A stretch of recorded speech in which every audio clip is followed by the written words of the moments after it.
Friends, welcome to my channel. ఈరోజు ఈ వీడియోలో నేను మీతో షేర్ చేసుకోబోతున్నాను వెరీ టేస్టీ హెల్తీ ట్రెడిషనల్ రోటి పచ్చళ్ళు, కొబ్బరి పచ్చడి అలాగే బెండకాయ పచ్చడి.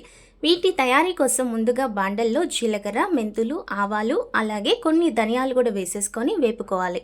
లో ఫ్లేమ్లో పెట్టి వేపుకోవాలి. ఈరోజు నేను 2 పచ్చళ్ళు చేస్తున్నాను కనుక రెండిటికి సరిపడినటువంటి ఇంగ్రీడియంట్స్ వేసేసి లో ఫ్లేమ్లో పెట్టి వేపుకుంటున్నాను.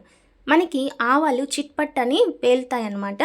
సో ఆ స్టేజ్లో ఇవన్నీ కూడా చక్కగా వేగిపోయినట్టు ఒక మంచి సువాసన వస్తుంది. ఆ స్టేజ్లో దించేసుకుంటే సరిపోతుంది.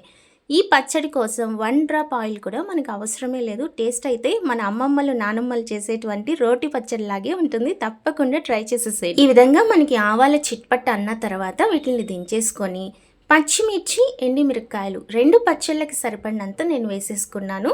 మీరు ఒక పచ్చడి చేసే పని అయితే ఒక పచ్చడికి సరిపడినంత వేసేసుకోండి. వీటిని కూడా ఆయిల్ వేయకుండా జస్ట్ ఈ విధంగా మనం వేపుకుంటే సరిపోతుంది.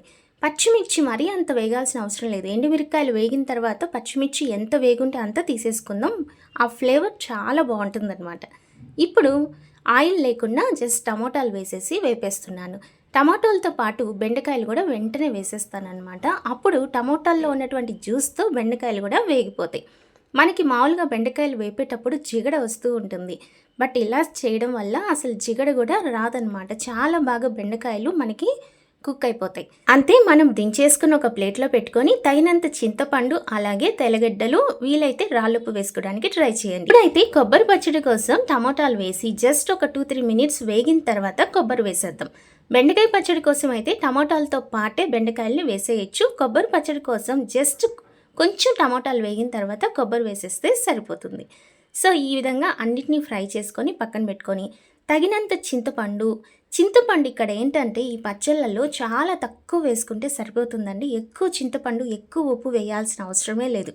ఆయిల్ వేయడం లేదు కనుక ఇవన్నీ కూడా కొంచెం ఉన్న నార్మల్గా టేస్ట్ అనేది ఎలా ఉంటాయో నార్మల్ పచ్చళ్ళల్లో వీటిల్లో కూడా టేస్ట్ అలాగే ఉంటుంది. ముందుగా మసాలా పౌడర్ అలాగే పచ్చిమిర్చి, ఎండుమిరపకాయలు వేపుకున్న తర్వాత ఇంగ్రీడియంట్స్ వేసి జస్ట్ ఒక్కసారి తిప్పేసాం అనుకోండి బెండకాయ పచ్చడి అయిపోతుంది. సేమ్ అలాగే కొబ్బరి పచ్చడి కూడా తయారైపోతుంది. నా దగ్గర అయితే రోల్ లేదు కనుక మిక్సీలో వేసి గ్రైండ్ చేశాను. బట్ టేస్ట్ మాత్రం రోల్లో వేసినట్టే ఉంటుందండి. మనకి ఫ్లేవర్స్ అన్నీ బాగా తెలియాలి అనుకుంటే అన్నిటినీ కూడా లిమిట్లో వేసుకోవాలి. చింతపండు ఎక్కువ వేసేసుకొని, సాల్ట్ ఎక్కువ వేసేసుకొని, ఆయిల్ ఎక్కువ వేసేస్తే అసలు ఆ పచ్చడి ఫ్లేవర్ అనేది మనకి తెలియదు. ఈ విధంగా ట్రై చేసి చూడండి, తప్పకుండా మీకు నచ్చి తీరుతుంది. బెండకాయ పచ్చడిలో ఆనియన్స్ కూడా యాడ్ చేసుకోవచ్చు. ఈ వీడియో నచ్చితే లైక్ చేయండి, షేర్ చేయండి, సబ్స్క్రైబ్ చేసుకోవడం మాత్రం అస్సలు మర్చిపోకండి. మరో లేటెస్ట్ వీడియోతో మళ్ళీ కలుద్దాం. Thank you for watching.